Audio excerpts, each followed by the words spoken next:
In this video, I want to talk about how we show procurement in the program. Now, procurement's a very risky process with a lot of moving parts, any one of which can run into problems.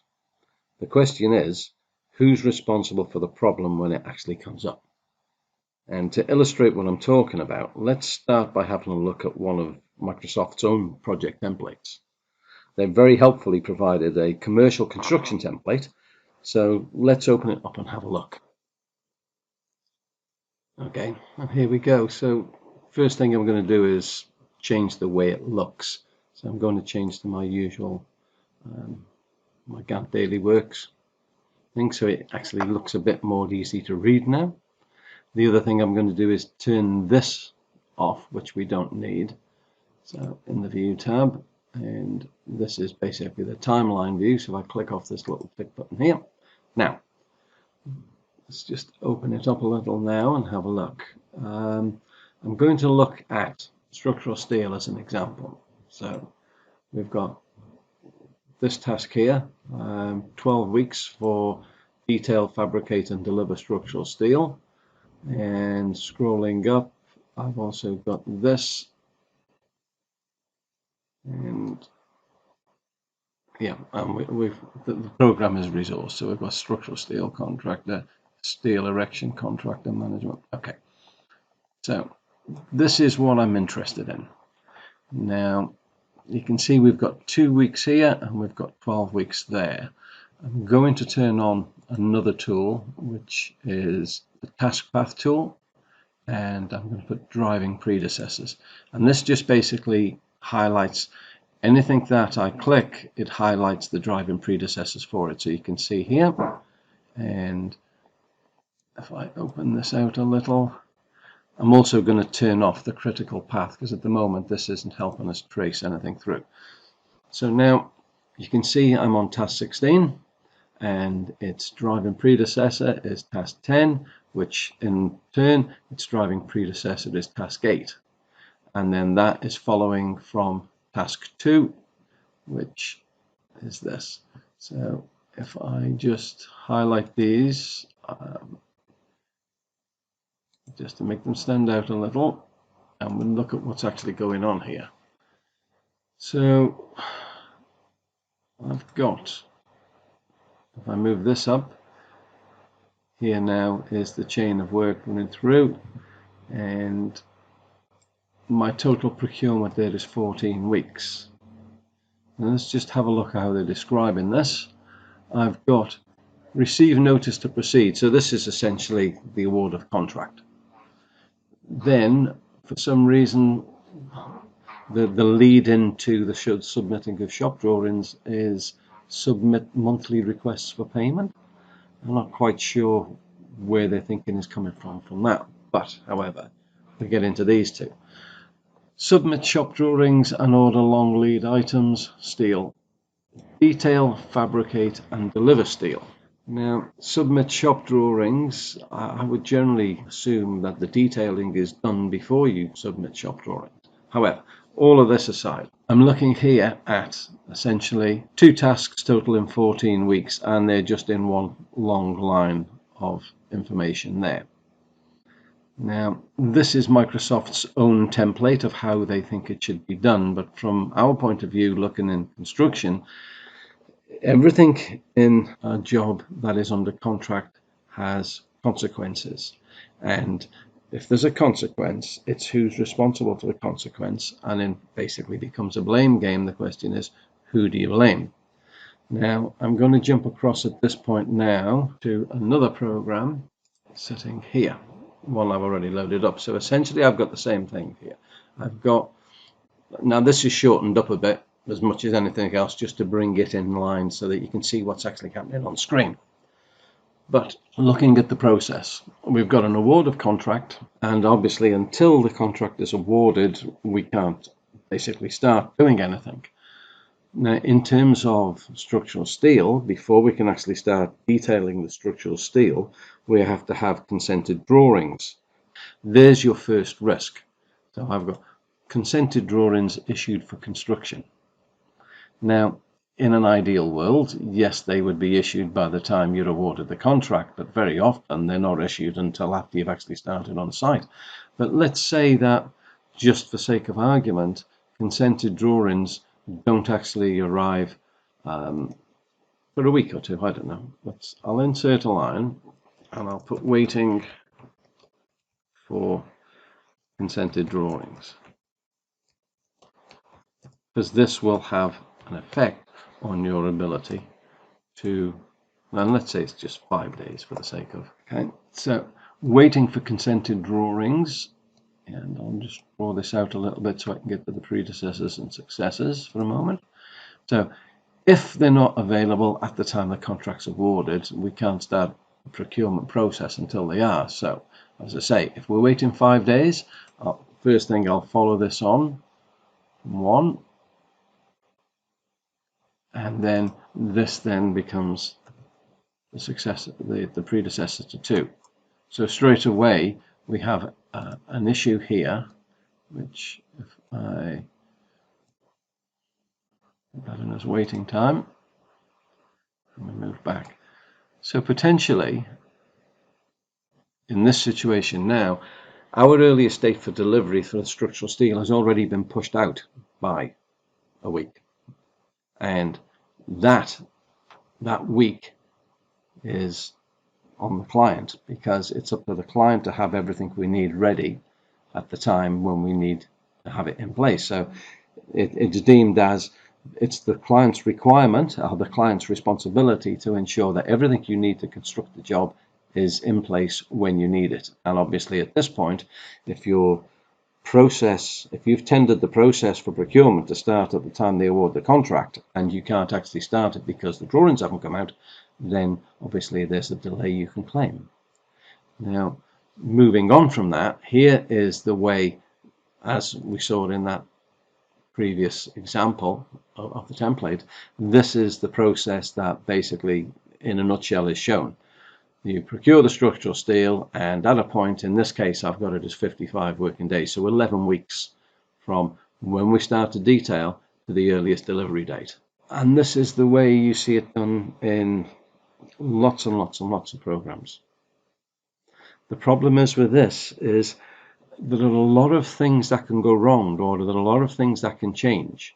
And if I open this up now and we look at this one, let's trace through the actual process of what happens just for from start to finish of the procurement process for structural steel. Once the drawings have come out, what's the first thing to happen is the structural steel detailer is going to spend time doing his shop drawings. Now let's say that that's 3 weeks work, 15 days. Now that is on our contractor. So we employ a contractor who's going to supply the structural steel, and his detailer is the guy who is going to knock out the shop drawings. Once he's finished his detailing, he's going to issue the shop drawings then for review by the engineer. So we put in a milestone because the responsibility at this point is changing from the structural steel detailer to the structural engineer. And then the structural engineer has got to review the drawings, and he's got to check them off and make any amendments or comments he needs to make. So let's give him, say, 5 days. At the end of 5 days, or when he finishes, he's going to then issue back the drawings to the steel detailer with details of any comments he's got or anything he needs revising and amendments to be made. Now, let's say then at this point there are some amendments to be made and things to be taken into account. So the detailer then spends another 5 days amending the drawings. So now it's back on structural steel.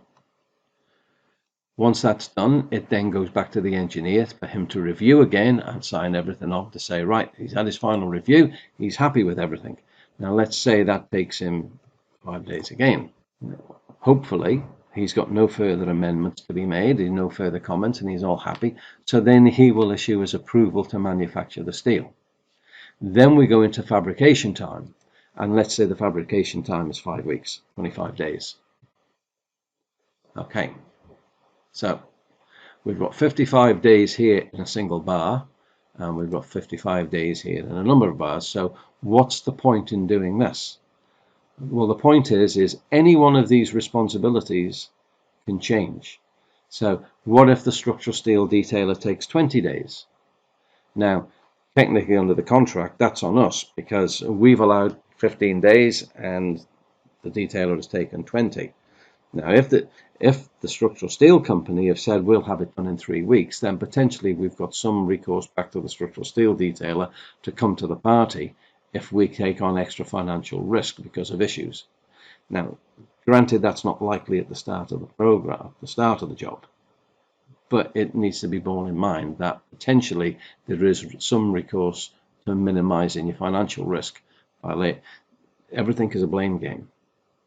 So it's problems either lie with you yourself, it's either your fault or it's somebody else's fault. Ideally, it's always somebody else's fault, so you can lay that risk of financial cost hopefully back to the client to get out of paying penalties or liquidated damages, I should say, and get an extension of time if there's a problem caused by the client for payment of your P&Gs.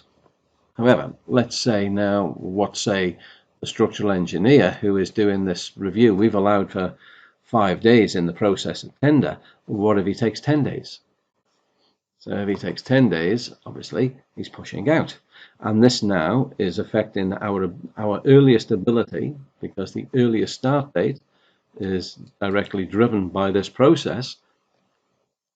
So if the structural engineer takes longer than we've allowed a tender, then potentially we've got a claim for any delay that's caused by our ability to start putting structural steel, because the structural steel could be going up quite early in the program, and all of this process has to happen to lead through to the earliest date for delivery. Again, let's say manufacturing lead time is say 30 days. So now you can see our earliest date for delivery is changed because of the structural engineer and has changed because of the fabrication, but you can see how the story has changed and is pushing out. By putting this detail in, it gives you the ability to offset any financial risk, because if you can lay it back at the client's door that it's his engineer that's responsible, then you've got a valid claim for an extension of time if that structural steel is sitting on critical path and is delayed. Now, the thing with this is that if in a tender, this is the allowances you provide for your procurement, when the client accepts your tender program, he's accepting the parameters you've set on this process. So if I just rewind this back to here, putting a single bar in here says, yes, this is how long the process is going to take, and you might be bang on. But at the same time, you might be wrong, and the structural engineer might take 10 days instead of 5 days. The problem with only showing it as one single line, where do you prove that in this 11-week process that you'd only allowed a week for the structural engineer to do his first review and a week for him to do his second review? Because the client could quite easily come back and say, no, well, we'd assume that this allowed 4 weeks for reviews. You can't prove anything because you've given no detail. By setting this out very, very clearly of what your expectation is at tender, you provide places where if things do push out, you can lay blame. And if that blame, that responsibility goes back to the client, then you have valid claim for extension of time. Just like this one. If you are fully in expectation of having the consented drawings at the start of the award of contract, and that's what you put in your tender, if they don't turn up for a week or 2 weeks later, it pushes out all of this process and in turn can affect your earliest date to actually start installing. And this is the same with precast or lifts or any other procurement process that requires shop drawings and approvals, etc., where it's like a ping pong ball going across the net from one side to the other all of the time through the process. The contractor isn't fully responsible for all of the process. The client isn't responsible for all of the process, but they all have very, very clear responsibilities within the process that need to be mapped out so that it's very easy when there is a problem to show where the problem lies. And if you want to claim an extension of time, you've got to show the effect. And the whole reason for doing this is to give you that ability to show the effect. And this process, literally, you can save as a template process, if you like, because you can quite easily just save these kind of things as building blocks within a blank program, and you can, when you need them, you can just copy them into place, so that every time you create a new tender program, you're just copying a process that's there. The only things that need to change is the dates that they lead in from. So if you are sent a new tender program, and obviously it's got a different date, the linkages can be exactly the same, and you just link into the process in the relevant place. Everything else then gets driven. Now, I hope all of that makes sense. It's not difficult to do. It's not overly complex. You only really have to write the process once and amend it to suit any particular circumstances. It may be right at the start that your detailer is telling you they're going to need 20 days expected, and their manufacturing lead time is actually 30 days, not 25. It's easily changed. But whatever happens, you are always in a far less risky proposition than just doing one single line like that. I hope that makes sense, and I hope it's useful to you. And as always, if there's anything you're not quite sure on, flick us an email on justask@Menlo Academy, and we'll come back to you as quick as we can. Hope you find that useful. See you next time.